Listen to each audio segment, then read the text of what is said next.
ತಿಪಟೂರು ತಾಲೂಕಿನ ಪ್ರತಿಷ್ಠಿತ ಕರಡಿ ಹಾಲು ಉತ್ಪಾದಕರ ಸಹಕಾರ ಸಂಘ ಹಲವು ಹೋರಾಟಗಳ ನಡುವೆ ಪ್ರಾರಂಭವಾಗಿ 1 ವರ್ಷ ಯಶಸ್ವಿಯಾಗಿ ಪೂರೈಸಿದ್ದು ಇಂದು ಸಹಕಾರ ಸಂಘದಲ್ಲಿ ವಾರ್ಷಿಕೋತ್ಸವದ ಸಂಭ್ರಮಾಚರಣೆಯಿಂದ ಆಚರಿಸಲಾಗಿದೆ. ಸಂಘದ ಅಧ್ಯಕ್ಷರು ಆದ ಕೆಆರ್ ದೇವರಾಜು ಹಾಗೂ ಆಡಳಿತ ಮಂಡಳಿಯವರು ಕೇಕ್ ಕತ್ತರಿಸುವ ಮೂಲಕ ಸಂಭ್ರಮ ಆಚರಿಸಿದರು. ಇದೇ ಸಂದರ್ಭದಲ್ಲಿ ಉತ್ಪಾದಕರಿಗೆ ಹಾಲಿನ ದರ ₹4 ಏರಿಕೆ ಮಾಡಿರುವ ರಾಜ್ಯ ಸರ್ಕಾರದ ಕ್ರಮವನ್ನು ಸ್ವಾಗತ ಮಾಡಿ ಸಹಕಾರ ಸಚಿವರು ಆದ ಕೆಎನ್ ರಾಜಣ್ಣ ಅವರಿಗೆ ಹಾಗೂ ಮುಖ್ಯಮಂತ್ರಿ ಸಿದ್ದರಾಮಯ್ಯ ಅವರಿಗೆ ಅಭಿನಂದನೆ ಸಲ್ಲಿಸಿದ್ದಾರೆ.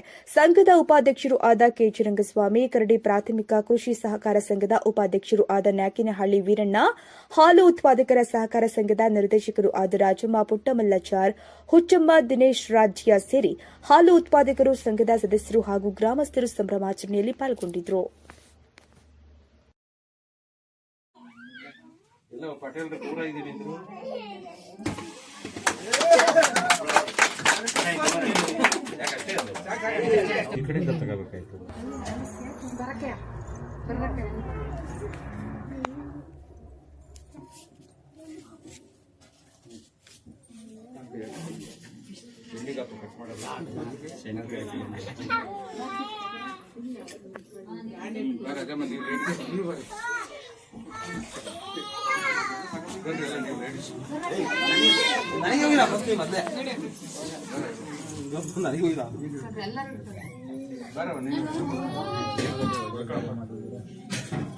ಟಿವಿ9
ಜಾಸ್ತಿ